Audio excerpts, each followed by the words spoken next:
Hello student, এখন আমরা class 11-এর model set 1 এই প্রশ্নপত্রটি নিয়ে আলোচনা করব। প্রথমে আমরা একের প্রশ্নের উত্তরটি করব। দেখো, এই যে সেটটা দিয়েছে সেই সেটের যে পদগুলো হবে আমরা সেটা প্রথমে নির্ণয় করি। তাহলে এই সেটের পদগুলো আমাদের পেতে গেলে x² - 5x + 6 = 0 এই সমীকরণটিকে সমাধান করতে হবে। এটাকে আমি যদি মিডল টার্ম ফ্যাক্টর করি তাহলে আমরা পাবো হচ্ছে x - 2 × x - 3 = 0। তাহলে এখান থেকে আমরা x এর ভ্যালুগুলো পাবো, একটা পাবো 2 আর একটা পাবো 3। তাহলে আমার এ সেটটা দাঁড়িয়ে গেল কত না, এ সেটটা হয়ে গেল 2,3। এরপর আমরা বি ইন্টারসেকশন সি নির্ণয় করব। কেন বি ইন্টারসেকশন সি নির্ণয় করব? কারণ দেখো, আমাকে নির্ণয় করতে বলেছে এ ক্রস বি ইন্টারসেকশন সি। তাহলে বি ইন্টারসেকশন সি আমরা কি পাবো? দেখো, বি ইন্টারসেকশন সি মানে এই বি সেট আর এই সি সেটের মধ্যে কমন পদ কে আছে? দেখো, দুটোর মধ্যে কমন পদ হচ্ছে 4। তাহলে বি ইন্টারসেকশন সি মানে আমরা পাবো 4। এরপর আমরা এ ক্রস বি ইন্টারসেকশন সি নির্ণয় করব। এ মানে হচ্ছে এ সেটটা 2,3 ক্রস বি ইন্টারসেকশন সি সেটটা হলো 4 সেট। তাহলে এদের মধ্যে যদি আমি ক্রস প্রোডাক্ট করি তাহলে কি পাবো? দেখো, তাহলে আমরা পাবো হচ্ছে 2,4, 3,4। তাহলে দেখো অ্যান্সার কোনটা হবে? অ্যান্সার হবে সি। এরপর আমরা দুইয়ের প্রশ্নটি নিয়ে আলোচনা করব। দুইয়ের প্রশ্নটি হলো limit x tends two 0 √1 - cos 2x /√2x। দেখো, নেক্সট লাইন আমরা লিখব limit x tends two 0 √1 - cos 2x। এর ফর্মুলা হলো 2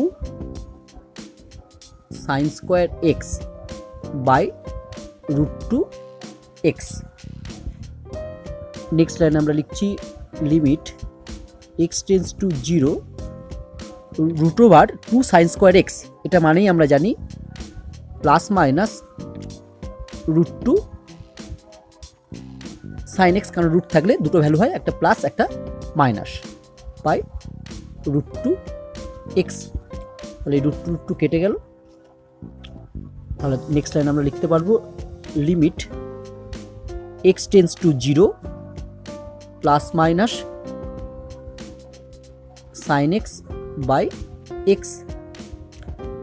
আমরা জানি limit x tends two 0 sin x /x মানে 1। তাহলে এর ভ্যালু হয়ে গেল আমার ±1। কিন্তু আমরা জানি যে লিমিটের একটি মাত্রই ভ্যালু হয়, লিমিটের কখনো দুটো ভ্যালু হয় না। কিন্তু এখানে আমরা এই লিমিটটির দুটো ভ্যালু পেলাম, একটি পেলাম 1 আর একটি পেলাম -1, যা কখনোই হয় না।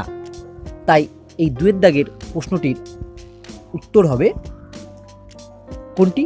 না, উত্তর হবে ডি, অর্থাৎ এই সীমার অস্তিত্ব নেই। যখন কোনো লিমিটের আমরা দুটো মান পাবো তখন আমরা লিখব যে সেই সীমাটির কোনো অস্তিত্ব নেই। এরপর আমরা তিনের দাগের প্রশ্নটি নিয়ে আলোচনা করব। তিনের দাগের প্রশ্নটি হলো 1 + i / 1 - i whole to the power m = 1। না, আমরা জানি যে i² তার ভ্যালু হচ্ছে -1, অর্থাৎ i² এর ভ্যালু হচ্ছে -1 এবং i এর পাওয়ারে সবথেকে ক্ষুদ্রতম সংখ্যা 4 বসালে তার ভ্যালু হবে 1। তাহলে দেখো, যে অঙ্কটি দেওয়া আছে তার পরের লাইনে আমরা লিখতে পারবো ইমপ্লাইজ, এই 1 এর জায়গায় আমরা লিখতে পারবো -i², কারণ i² মানে -1, তার আগে একটা যেহেতু মাইনাস চিহ্ন আছে তাহলে সেটা +1 হয়ে গেল। তাহলে -i² মানে হচ্ছে +1। পরেরটা যা আছে তাই লিখলাম +i, নিচে যা আছে তাই লিখলাম 1 - i whole to the power m = 1। Implies আমরা উপর থেকে প্লাস আইটা কমন নিলাম, প্লাস আই কমন নিলে পড়ে থাকবে 1 মাইনাস আই, আর নিচে যা আছে তাই লিখলাম 1 minus i whole to the power m equal to 1। This implies তাহলে আমরা দেখতে পাচ্ছি 1 মাইনাস আই আর 1 মাইনাস আই কেটে গেল, তাহলে শুধু পড়ে থাকলো আই, তাহলে আমরা লিখতে পারবো নেক্সট লাইনে I to the power m equal to 1। This implies I to the power m equal two, এই 1টাকে আমরা লিখতে পারি আই টু দি পাওয়ার 4, কারণ আমরা জানি যে আয়ের পাওয়ারে সব থেকে ছোট পূর্ণ সংখ্যা 4 বসালে তার মান হয় 1। আবার দেখবে আই টু দি পাওয়ার 8 এর মানও কিন্তু 1 হয়, কিন্তু সব থেকে ছোট হচ্ছে 4, আয়ের মাথায় যদি বসাই তাহলে তার ভ্যালু 1 হয়। তাহলে এখান থেকে আমরা দিস ইমপ্লাইজ লিখতে পারবো m ইকুয়াল টু 4। তাহলে আমরা m এর ক্ষুদ্রতম মান কত পেলাম 4, তাহলে 3-এর দাগের উত্তরটি হবে 4, তাহলে অপশন বি সঠিক। এরপর আমরা এই 4-এর প্রশ্নটি নিয়ে আলোচনা করব। এই প্রশ্নটি আলোচনা করার পূর্বে আমরা একটি ফর্মুলা সম্বন্ধে জেনে নেব। ফর্মুলা, আমি কতগুলো টার্ম লিখছি, সেই টার্মগুলো ভালো করে খেয়াল করো। আমি প্রথমে লিখলাম এ, তারপরে এর সঙ্গে আর গুণ করে লিখলাম এ আর, তারপর এ আর এর সাথে আবার আর গুণ করে আমি লিখলাম এ আর স্কোয়ার, এ আর স্কোয়ারের সাথে আবার আর গুণ করে লিখলাম আমি এ আর কিউ। এইভাবে পরের পদটি হবে এ আর টু দি পাওয়ার 4, তারপরে হবে এ আর টু দি পাওয়ার 5। এভাবে লিখতে লিখতে আমি সবার শেষে যে টার্মটি লিখব সেটি হচ্ছে a r to the power n minus 1। তাহলে আমি এখানে কতগুলো পদ লিখেছি দেখো। আমি যখন প্রথম পদ লিখেছি সেটা হচ্ছে এ, যখন দুটো পদ লিখেছি এ আর তখন আর এর মাথায় কত আছে 1 আছে, যখন মোট 3টে পদ লিখেছি তখন আর এর মাথায় কত আছে 2 আছে, যখন মোট 4টে পদ লিখেছি তখন আর এর মাথায় 3 আছে। তাহলে যখন আর এর মাথায় n মাইনাস 1 থাকবে তখন মোট কতগুলো পদ হলো, তাহলে তখন মোট পদ হলো nটি। তাহলে আমি এখানে কতগুলো পদ লিখেছি, না এখানে পদ লিখেছি nটি, তাহলে আমি লিখছি হচ্ছে পদ সংখ্যা, পদ সংখ্যা ইকুয়াল টু n, বা লিখতে পারো total term, TOTAL total term, total term. আচ্ছা, এইবার আমরা এই n সংখ্যক পদের যোগফল নির্ণয় করব। অর্থাৎ আমি নির্ণয় করব a plus a r plus a r square plus a r cube plus dot dot dot dot সবার শেষে হচ্ছে plus a into r to the power n minus 1। এখানে এই এ কে বলা হয় ফার্স্ট টার্ম বা প্রথম পদ। আর দেখো এখানে এর সঙ্গে আর গুণ হয়ে এ আর এর সাথে আবার আর গুণ হয়ে এ আর স্কোয়ার সাথে আবার আর গুণ হয়ে এ আর কিউ। তাহলে এই যে আর, এই আর কে বলা হয় কমন রেশিও। তাহলে আর হলো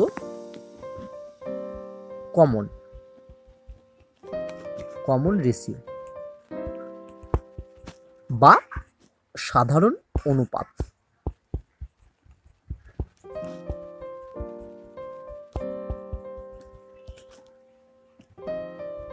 তাহলে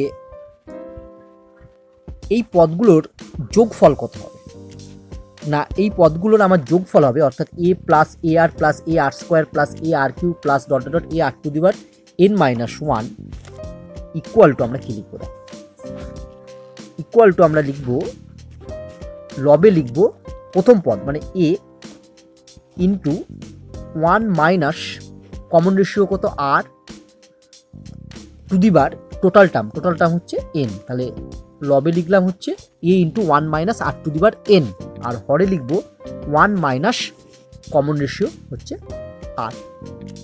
তাহলে আমার ফর্মুলাটি দাঁড়ালো a into 1 minus r to the বার এন বাই 1 মাইনাস আর। চলো এবার আমরা 4-এর প্রশ্নটির উত্তর করি। তাহলে আছে কত না, আছে হচ্ছে সামেশন এন ইকুয়াল টু 1 থেকে 200 আই টু দি বার এন। তাহলে এন এর মানটা আমি 1 থেকে 200 পর্যন্ত বসাবো এবং মাঝে প্লাস চিহ্ন দেবো, সামেশন মানে প্লাস। তাহলে আমরা লিখছি কত, ইকুয়াল টু, দেখো প্রথমে আই টু দি বার 1 মানে হচ্ছে আই, এন এর মান 2 বসালে পাবো আই স্কোয়ার, এন এর মান 3 বসালে পাবো আইয়ের কিউ, এন এর মান 4 বসালে পাবো আই টু দি বার 4। এইভাবে কন্টিনিউ বসাতে বসাতে সবার শেষে কত বসাবো না, সবার শেষে এন এর মান বসাবো আই টু দি বার, তাহলে পাবো হচ্ছে 200। তাহলে এখানে প্রথম পদ কত না, এখানে প্রথম পদ হচ্ছে আই, আর কমন রেশিও বা সাধারণ অনুপাত আর ইকুয়াল টু হবে আই। দেখো আয়ের সাথে আই গুণ করলে হয় আই স্কোয়ার, আই স্কোয়ার সাথে আই গুণ করলে হয় আই কিউ। তুমি কমন রেশিও পাওয়ার জন্য কি করবে, আর এর মান নির্ণয় করার জন্য যে কোনো একটি পদ, ধরো আমি লিখলাম আই টু দি বার 4 কে তার আগের পদ দিয়ে ভাগ করে দাও আই কিউ, তাহলেই তুমি কমন রেশিওটা পেয়ে যাবে। এখানে মোট কতগুলো পদ আছে দেখো, এন এর মান কত থেকে কত অবধি আছে, এন এর মান আছে 1 থেকে 200, তাহলে এখানে মোট পদ হচ্ছে 200, অর্থাৎ এন ইকুয়াল টু হচ্ছে এখানে 200। তাহলে আমরা যে ফর্মুলাটি শিখলাম সেটি যদি প্রয়োগ করি তাহলে কি পাবো, দেখো ইকুয়াল টু, আমি উপরে লিখবো প্রথম পদকে এখানে প্রথম পদ হচ্ছে I into 1 minus common ratio মানে আর, আর এর ভ্যালু কত, এখানে আর এর ভ্যালু হচ্ছে আই টু দি বার এন, এন মানে মোট কতগুলো টার্ম আছে, এখানে মোট টার্ম আছে 200টা, তাহলে আই টু দি বার 200 by 1 minus common ratio, 1 minus common ratio মানে আর, আর এর ভ্যালু এখানে কত আই। নেক্সট লাইন লিখছি equal to i into 1 minus, দেখো আই টু দি বার 200কে আমি লিখতে পারি আই স্কোয়ার দিয়ে হোল টু দি বার 100, কারণ আমরা আই স্কোয়ারের মান জানি, আর নিচে যা আছে তাই লিখলাম 1 minus i equal to 1 into 1 minus, দেখো এই আই স্কোয়ারের ভ্যালু কত, আই স্কোয়ারের ভ্যালু হচ্ছে -1, এবার -1 এর মাথায় 100 হলে তার ভ্যালু কত পাবো 1, তাহলে আমরা 1 ইন্টু 1 মাইনাস ওটা ক্যালকুলেশন করলে আমি 1ই পাবো by 1 minus i equal to, তাহলে ওপরে হয়ে গেল হচ্ছে ক্যালকুলেশন করে 0 by 1 minus i, 0 by 1 minus i মানে হচ্ছে 0। তাহলে 4-এর প্রশ্নটির উত্তর হবে 0। তাহলে দেখো অপশন কোনটি হবে, 4-এর প্রশ্নের অপশন হবে বি। এরপর আমরা 5-এর দাগের প্রশ্নটি নিয়ে আলোচনা করব। এই প্রশ্নটির উত্তর করার জন্য যে ফর্মুলাটি প্রয়োজন হবে সেটি আমরা প্রথমে জেনে নেব। ফর্মুলাটি হলো 1 plus tan theta by 1 minus tan theta equal to tan pi by 4 plus theta equal to তুমি লিখতে পারো ট্যান পাই বাই 4 মানে কত না, পাই বাই 4 মানে 45 ডিগ্রি প্লাস থিটা। চলো আমরা 5-এর দাগের প্রশ্নটির উত্তর করি। প্রথমে যেটি দেওয়া আছে সেটি লিখে ফেলি। আমরা দেওয়া আছে হচ্ছে cos 10 degree plus sine 10 degree by cos 10 degree minus sine 10 degree. Next লাইনে আমরা কি করব না, নেক্সট লাইনে আমরা লব এবং হরকে cos 10 ডিগ্রি দিয়ে ভাগ করব। লবের ক্ষেত্রে যদি cos 10 ডিগ্রিকে cos 10 ডিগ্রি দিয়ে ভাগ করা হয় তাহলে হয় 1 প্লাস সাইন 10 ডিগ্রিকে যদি cos 10 ডিগ্রি দিয়ে ভাগ করা হয় তাহলে পাবো আমরা sine 10 degree by cos 10 degree মানে tan 10 ডিগ্রি। হরের ক্ষেত্রে cos 10 ডিগ্রিকে যদি cos 10 ডিগ্রি দিয়ে ভাগ করা হয় তাহলে 1 মাইনাস sin 10 ডিগ্রিকে cos 10 ডিগ্রি দিয়ে ভাগ করলে পাবো আমরা tan 10 ডিগ্রি। তাহলে ইকুয়াল টু আমরা লিখতে পারবো tan ফর্মুলা অনুসারে হচ্ছে 45 ডিগ্রি প্লাস থিটা, থিটা মানে এখানে কত না 10 ডিগ্রি, ইকুয়াল টু হচ্ছে tan 55 ডিগ্রি। তাহলে দেখো 5-এর দাগের উত্তর কোনটি হবে না 5-এর দাগের উত্তর হবে ডি, tan 55 ডিগ্রি। এরপর আমরা 6-এর প্রশ্নটি নিয়ে আলোচনা করব। দেখো 6-এর প্রশ্নটিতে tan থিটা এর ভ্যালু দেওয়া আছে -4/3। যেহেতু tan থিটা নেগেটিভ, তাহলে থিটাটি হয় দ্বিতীয় পাদে না হলে চতুর্থ পাদে অবস্থিত, কারণ আমরা জানি যে tan থিটা প্রথম এবং তৃতীয় পাদে পজিটিভ হয়। তাহলে আমাকে sin থিটার ভ্যালু নির্ণয় করতে বলেছে। তাহলে থিটা যদি দ্বিতীয় পাদে অবস্থিত হয় তাহলে আমার sin থিটার ভ্যালু হবে পজিটিভ, আর থিটা যদি চতুর্থ পাদে অবস্থিত হয় তাহলে sin থিটা এর ভ্যালু হবে নেগেটিভ। অর্থাৎ এক্ষেত্রে sin থিটার মান পজিটিভ এবং নেগেটিভ উভয় হবে। এরপর আমি কি করব না এরপর আমি একটি সমকোণী ত্রিভুজ অঙ্কন করলাম। সমকোণী ত্রিভুজের একটি সূক্ষ্মকোণের নাম দিলাম theta. tan theta equal two দেওয়া আছে -4/3। আমরা জানি tan থিটা সমান সমান হয় লম্ব বাই ভূমি। তাহলে আমি লম্বটাকে 4 একক ধরে নিলাম আর ভূমিটাকে 3 একক ধরে নিলাম। যেহেতু লেন্থ অলওয়েজ পজিটিভ হয় তাই আমি পজিটিভই ধরলাম। তাহলে অতিভুজ কত হবে না অতিভুজের দৈর্ঘ্য হবে 4 স্কোয়ার প্লাস 3 স্কোয়ার। এটা ক্যালকুলেশন করলে দেখবে পাবো হচ্ছে 5। তাহলে অতএব sin থিটা ইকুয়াল টু, যদি থিটা আমার দ্বিতীয় পাদে অবস্থিত হয় তাহলে sin থিটার ভ্যালু হবে পজিটিভ প্লাস sin থিটা সমান সমান আমরা জানি লম্ব বাই অতিভুজ। আমরা ছবিতে দেখতে পাচ্ছি লম্ব হচ্ছে 4 একক আর অতিভুজ হচ্ছে 5 একক। আবার থিটা যদি চতুর্থ পাদে অবস্থিত হয় তাহলে sin থিটার ভ্যালু হবে নেগেটিভ, তাহলে লিখবো মাইনাস লম্ব বাই অতিভুজ। লম্ব হচ্ছে 4 আর অতিভুজ হচ্ছে 5। তাহলে sin থিটার মান হলো +4/5 অথবা -4/5। তাহলে দেখো অপশন কোনটা হবে না অপশন হবে বি। এবার আমরা যে প্রশ্নটি নিয়ে আলোচনা করব সেটি হলো কোনো সমতলে 20টি বিন্দু আছে, তার মধ্যে 4টি একরেখীয় এবং অন্যগুলির কোনো 3টি একরেখীয় নয়। বিন্দুগুলি যুক্ত করা হলে সরলরেখা পাওয়া যাবে। এই 4টে অপশনের মধ্যে কোনটি?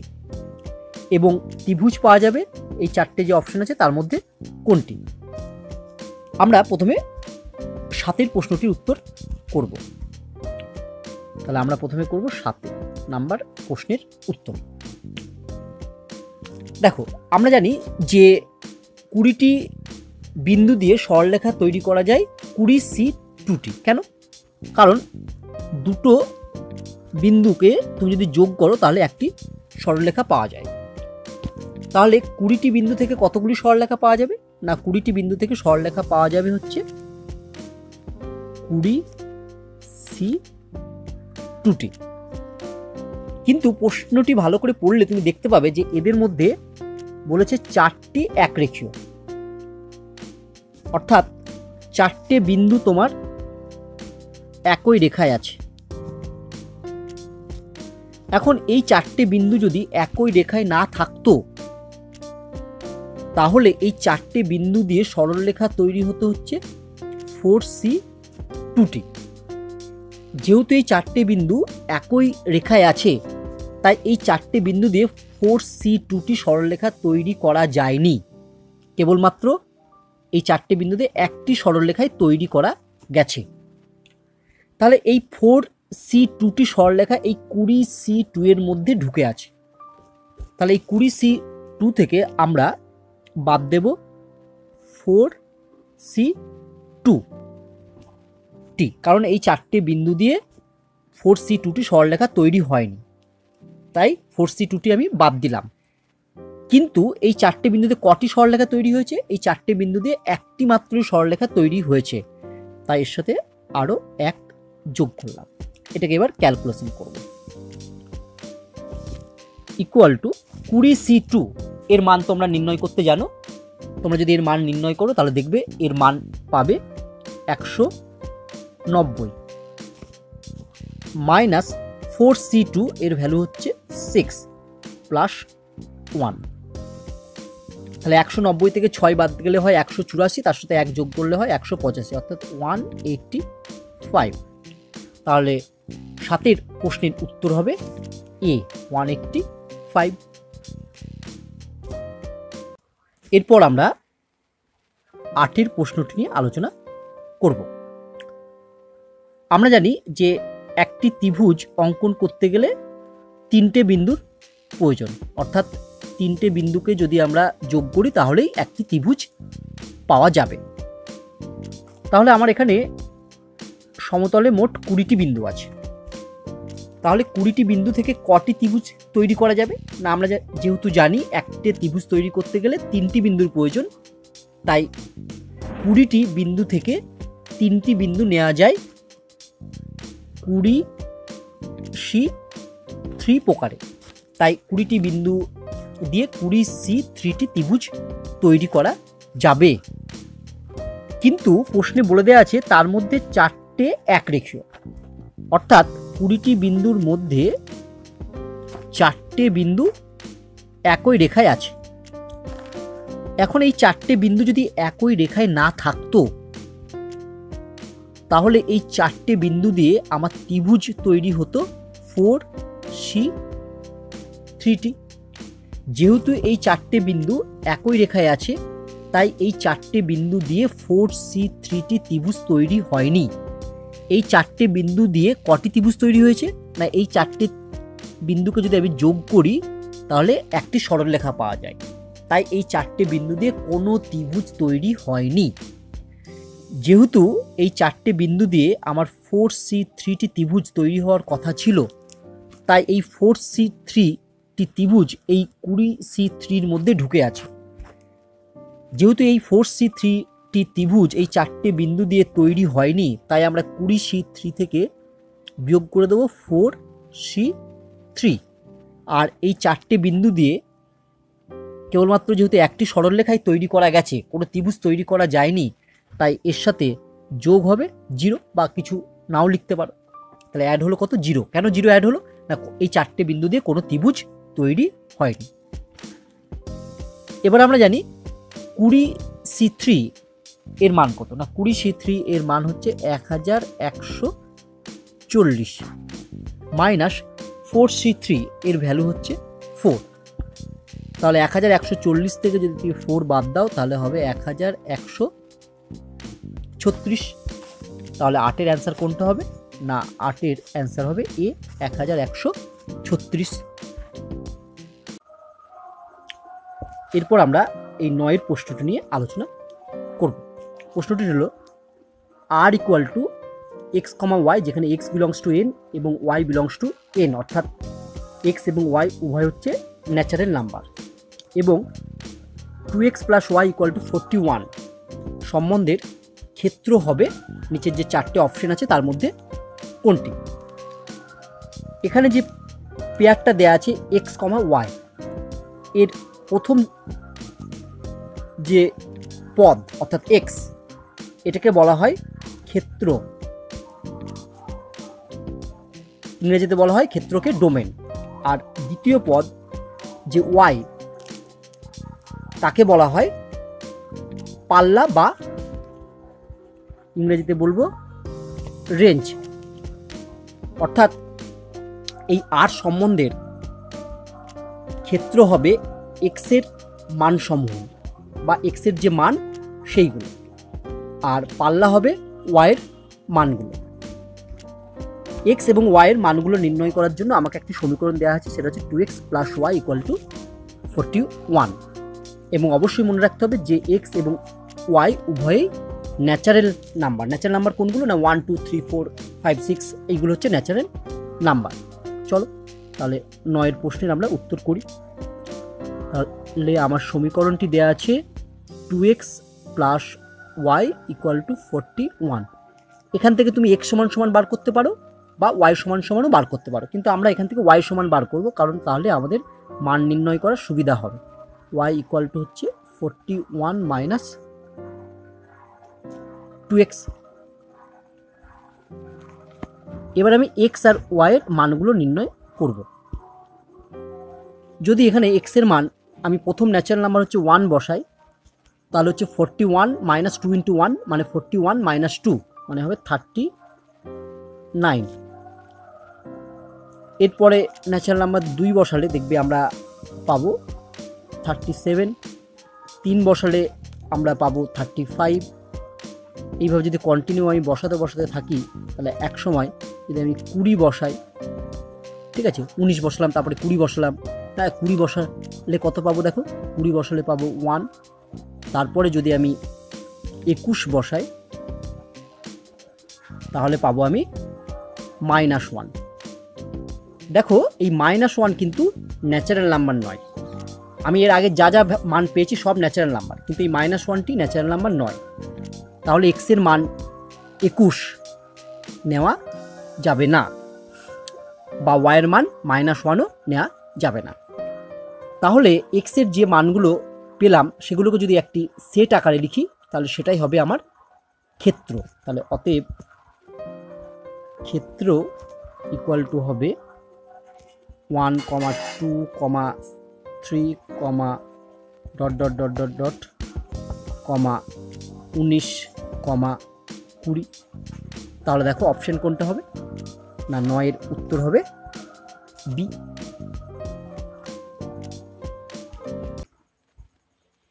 এরপর আমরা 10 এর দাগের প্রশ্নটি নিয়ে আলোচনা করব। প্রথমে আমরা প্রশ্নটি লিখে ফেললাম। প্রশ্নটি হলো limit x tends to 4 x⁻⁷/2 - 4⁻⁷/2 by log x - 3 base e। এই প্রশ্নটি আমরা এল হসপিটাল রুল প্রয়োগ করে সমাধান করব। এমসিকিউ লিমিটের প্রশ্নের ক্ষেত্রে আমরা বেশিরভাগ সময় এল হসপিটাল রুল প্রয়োগ করে সমাধান করব, তাহলে খুব সহজেই সমাধান করা যাবে। প্রথমে আমরা জানবো এল হসপিটাল রুল প্রয়োগ কোথায় কোথায় করতে পারবো।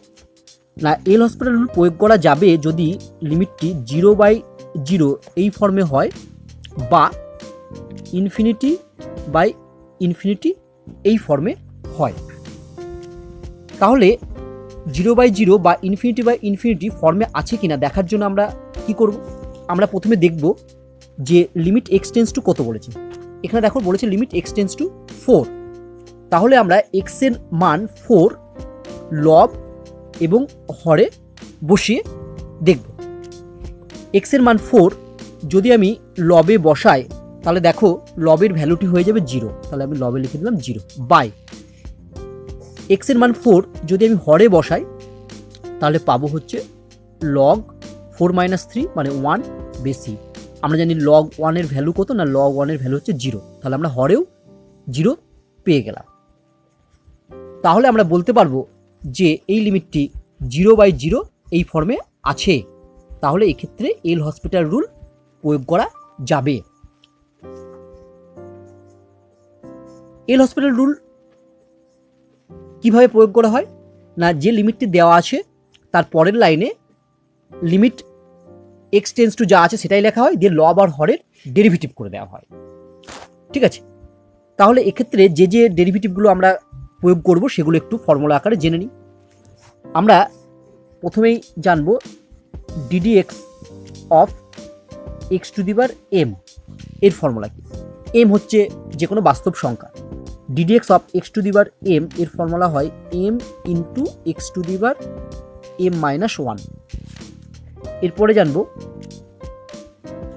Ddx of log m x, যেখানে এম হচ্ছে ধ্রুবক। তাহলে লগ এম এক্সের ডেরিভেটিভ হচ্ছে 1/mx ইন্টু আবার এম এক্সের ডেরিভেটিভ। এম যেহেতু কনস্ট্যান্ট তাহলে লিখবো হচ্ছে এম ইন্টু এক্সের ডেরিভেটিভ 1, এটা। তাহলে সমান সমান হয়ে গেল 1/mx ইন্টু এম, এবার কাটাকাটি করলে হয় 1/x। আর সবশেষে জানবো হচ্ছে কনস্ট্যান্ট টার্ম বা ধ্রুবক পদের ডেরিভেটিভ, ডিডিএক্স অফ সি। কোনো ধ্রুবক পদের ডেরিভেটিভ হয় হচ্ছে 0, অর্থাৎ কোনো ধ্রুবক পদ, এখানে দেখো ধ্রুবক পদ কেবলমাত্র কে আছে, সি আছে, তাই ডেরিভেটিভ 0। আচ্ছা চলো এবার আমরা এই প্রশ্নের উত্তর করে ফেলি। তাহলে যেহেতু এখানে এল হসপিটাল রুল প্রয়োগ হচ্ছে, তাই আমরা পরের লাইনে লিখব লিমিট x টেন্ডস টু 4। দেখো x⁷ এর যদি আমি ডেরিভেটিভ করি তাহলে কত পাবো? x⁷ এর ডেরিভেটিভ হবে 7/2 ইন্টু x⁷ মাইনাস 1। 7/2 মাইনাস 1 সমান সমান আমরা জানি 5/2 মাইনাস 4⁷ এর ডেরিভেটিভ। 4⁷ হচ্ছে কনস্ট্যান্ট বা ধ্রুবক, তাহলে ওর ডেরিভেটিভ হবে 0। এরপর আমরা হর লগ x-3 এর ডেরিভেটিভ করব। লগ x-3 এর ডেরিভেটিভ হবে 1/x-3 ইন্টু x-3 যদি ডেরিভেটিভ করি সেটা হবে x এর ডেরিভেটিভ 1 মাইনাস 3 এর ডেরিভেটিভ ধ্রুবক পদ যেহেতু, তাই 3 এর ডেরিভেটিভ হবে 0, অর্থাৎ ধ্রুবক পদের ডেরিভেটিভ হয় 0। 3 এর ডেরিভেটিভ হয়ে গেল আমার এখানে 0। এটাকে যদি একটু সিম্পলিফিকেশন করি তাহলে আমরা লিখতে পারবো, দেখো limit x tends to 4 7/2 into x⁵5/2 into x-3। এরপর আমরা x এর মান 4 বসিয়ে দেবো। দেখো x এর মান 4 বসালে হরে কখনোই 0 আসবে না, কারণ এক্ষেত্রে হরে দেখো যদি এটাকে লব হর হিসেবে ভাবে তাহলে হরে 2 থাকবে, তাহলে হরে কখনোই 0 আসবে না, তাই এখানে x এর মান 4 আমি বসিয়ে দিতে পারবো। চলো নেক্সট পেজে আমি x এর মান 4 বসাই। x এর মান 4 বসালে হবে 7/2 ইন্টু 4⁵5/2 ইন্টু 4-3। এটাকে সিম্পলিফিকেশন করি, ইকুয়াল টু 7/2 ইন্টু 4কে লিখতে পারি 2² whole to the power 5/2 into 4-3 মানে 1 ইকুয়াল টু 7/2 ইন্টু এটা হয়ে যাবে, দেখো সিম্পলিফিকেশন করলে 2 two the power 5 into 1 equal two হচ্ছে 7/2 2 টু দি পাওয়ার 5 মানে কত?